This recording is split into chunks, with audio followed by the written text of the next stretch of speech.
Hey there, everyone!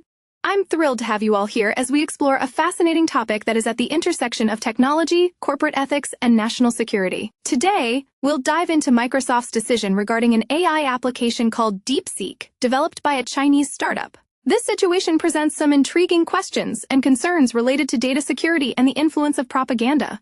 So, let's get started and unpack this pressing issue together.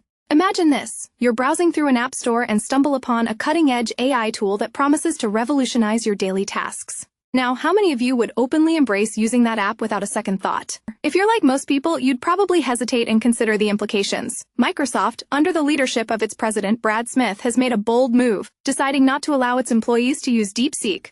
Can you guess why? That's right! Their concerns center around potential data vulnerabilities and the risks of unintentional propaganda.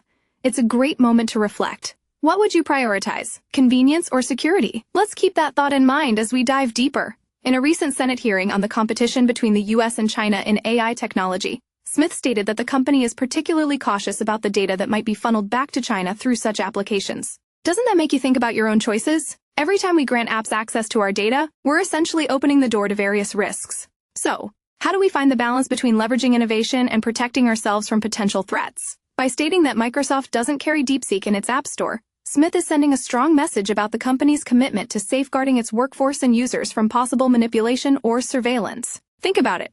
How often do we blindly trust apps simply because they look appealing? In the context of international relations and technological competition, Smith's testimony points to the broader implications of using AI tools developed in countries where policies may conflict with those of the US. It's a landscape filled with gray areas. The notion of Chinese propaganda also raises the stakes.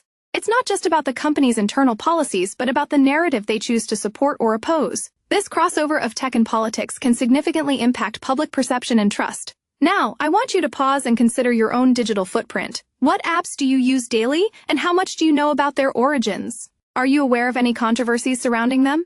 I'd love to hear your thoughts in the comments.